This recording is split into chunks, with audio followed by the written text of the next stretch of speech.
It's Madonna, everybody.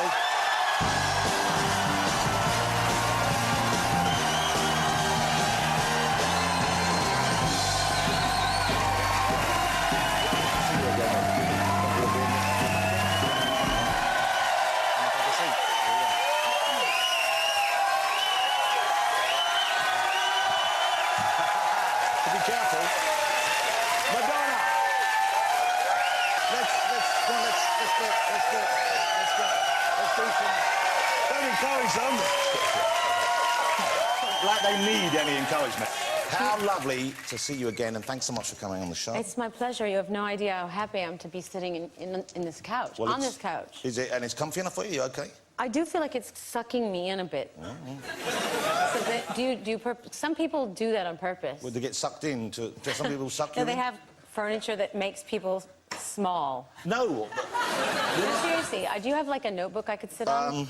Well, I had your notebook of the lyrics. Is That I couldn't remember, yes. So, I guess I should sit on my face. Wow.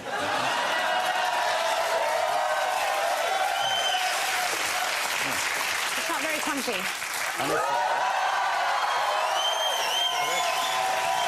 all happening. Look at that. Yeah. Wow. If I could... Now I feel like we're on the same level. If I could have that folder when you finish with it. Then I would just learn the lyrics. OK, so here's why I'm especially excited you're here, because after seeing the Brits, which we all saw, and my heart was in my mouth when I saw what happened. I didn't know whether you'd be well enough to perform. I didn't know whether you'd still be able to come on. Talk us through what actually happened on stage to you. Well, I'm a creature of habit, and I rehearse everything. And I was thrown a wrench at the very beginning of my my entrance. I was told to tie my cape and start much further back than we had rehearsed. Right. And so because I had to walk so much further, everybody was worried that my cape was going to slide off because it's quite heavy. So they tied it really tight around my neck. Yeah. So here I am marching in like the Queen, and I got to the top of the stairs and I pulled my silky string and it would not come undone. And my two lovely Japanese dancers basically strangled me off the stage. I had a choice. I could either be strangled or fall with the cape, and I fell. Okay. Don't make me watch. We won't No, make it was you a watch. horrible nightmare because I like to be amazing for you know.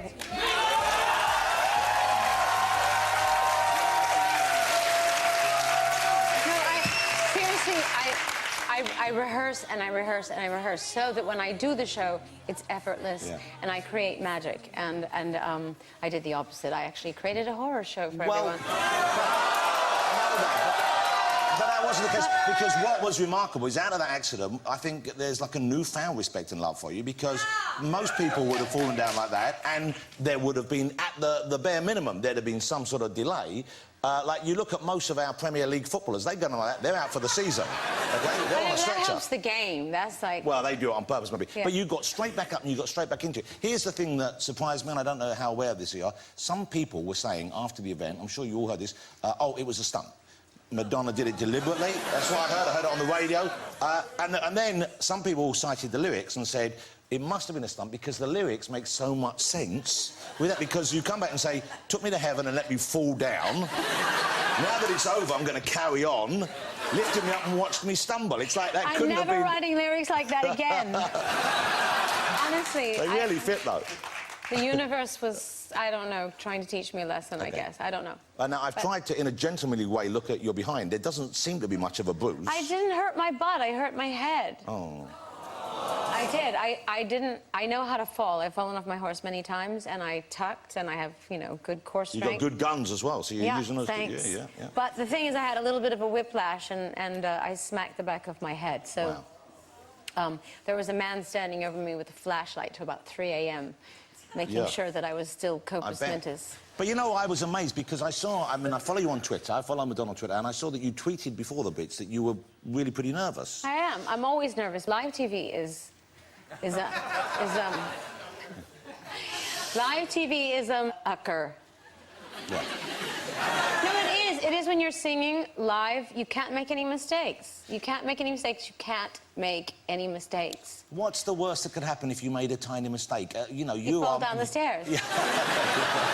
But that wasn't your singing that was at fault. That was. No, I know, but I like to make my shows dangerous. Yeah. So then there's danger, as you could imagine. So we'll be seeing more capes then, will we, in the future? No. You're done with capes. Cape fear is over. Okay. So let me ask you, last time I spoke to you, last time I did an interview with you was about 12 or 13 years ago. Yes, okay. And I remember it was quite cheeky. Was it cheeky? It was a bit cheeky, wasn't it? Was it good cheeky or bad cheeky? Well, all of our interviews are cheeky. Good. Yeah. Good. I don't know. No, actually, it wasn't that one. It was the other one. The first one was more cheeky. The first one was super cheeky. Yeah. Oh. Yeah. Wow. How come I'm wearing a suit and you're not? Yeah, I don't know. We've been gender swapped. You've finally caught on. Yeah. So where are you now in your life? Because a lot of changes have happened in the last 10, 12 years. You've got your new album. It's out there, Rebel Heart. We're going to hear 2 tracks from Rebel Heart. This is your 13th album. We're going to hear 2 tracks from it this evening. And it strikes me, having played this a lot now and looked at the lyrics, that you are writing more about your life and yourself than you used to. Would that be fair? Yeah, I mean, I think I always have a handful of songs on all my records that are quite personal, but I think on this record in particular, probably the majority of them are quite personal. Let me ask you about something in particular then. Let me ask you about... well, Joan of Arc. Let's start with Joan of Arc, which is a song I love on there. And this made me think about you being as well known as you are and being as famous for as long as you have been. The lyrics have been going, each time they take a photograph, I lose a part, I can't get back. I want to hide, this is the part where I detach. It's better on the album. Each time they write a hateful word, dragging my soul into the dirt, I want to die, never admit it, but it hurts. I mean, are you thin-skinned, or are you someone who... I mean, do you really get wounded by the press or people's perception of you that you feel isn't the true one? I do sometimes. I mean, I like to think of myself as a soldier who's going to get through it. And after over 30 years in this business, I have learned to tune out the noise and to focus on my work and focus on what matters in life. But there are times when what people say does get to me, and especially when I feel wrongly accused of something or seriously misunderstood. I know it goes with the territory, but I'm not going to lie, it does bother me from time to time. So I guess that's what that song's about, that I can't always brush it off my shoulder, and sometimes I am wounded by things that people say. But it's interesting to see you showing that vulnerability, because, and I don't know whether this was because of the period that you first came to performance and that we were aware of you, but you projected a very tough image, and that's what made it unusual to see a young woman projecting that kind of image back then. Yeah, but one has to have a tough image to survive in this business. One has to be tough, and you know that when people are overtly tough, that's their armor to protect themselves, and that's how I survived for so long. But obviously, there's the flip side. Yeah, so the flip side is that people then take you at face value and think they can... Well, the flip side is that people think that I am an armadillo and they can say whatever they want, nothing's going to bother me, and that's simply not true. Yeah. So don't hurt my feelings, Jonathan. You know I wouldn't. You know I want you to have a nice time. OK. OK. Let me ask you then about... You couldn't really step away from it, though, because you're too famous. I mean, most people, you get a point in the career, you think, OK, they could go back to anonymity. You couldn't. I don't want to step away from it. I love my job. I'm the luckiest girl in the world to do what I do. I don't want to be anonymous. But there is no but. It's just the butt I'm sitting on.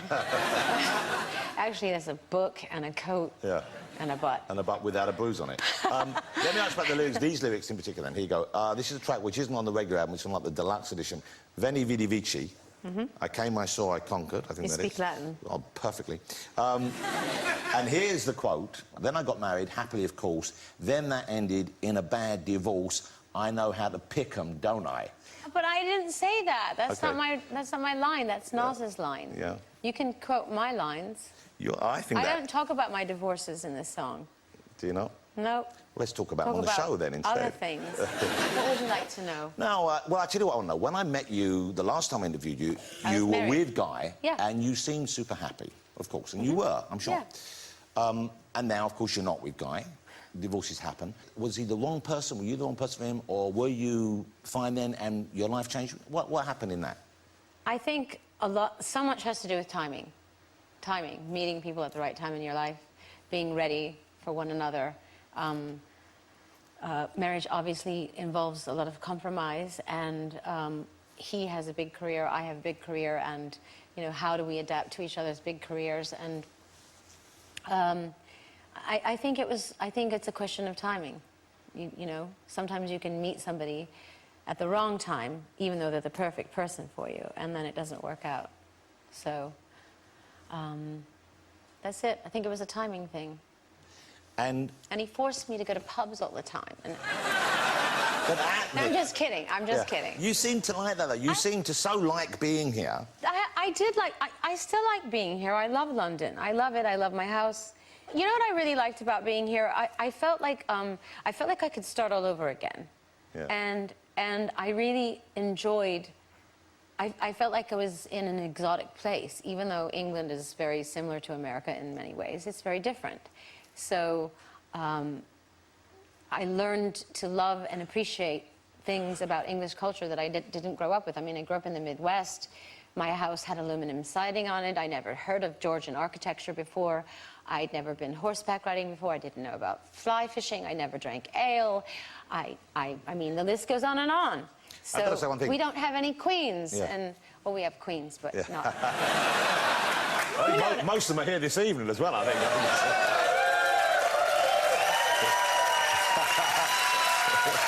You're very welcome, you are too.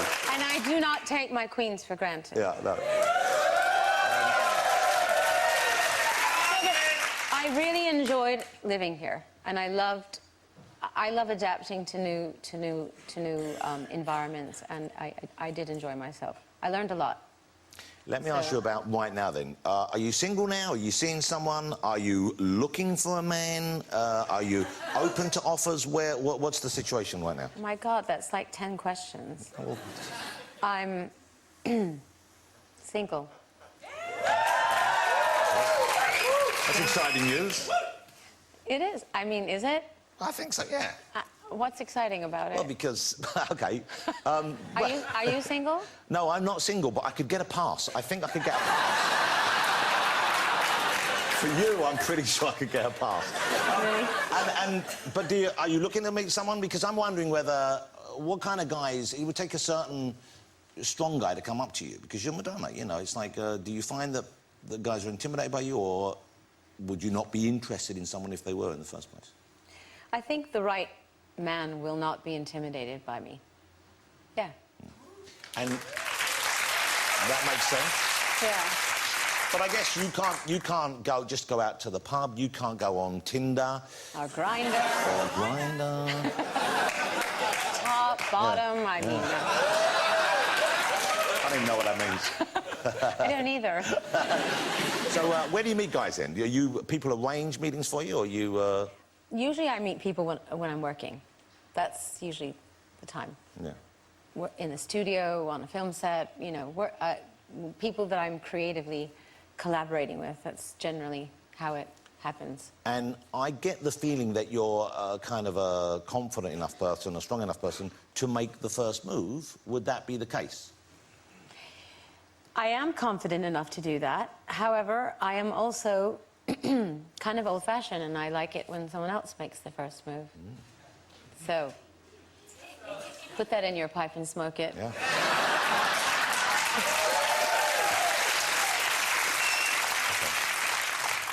And is there anyone you have your eye on at the moment? Or... Wow, you're really digging. Yeah. I'm just curious. Let's talk about music. OK, so, anyway... OK, well, thank you for...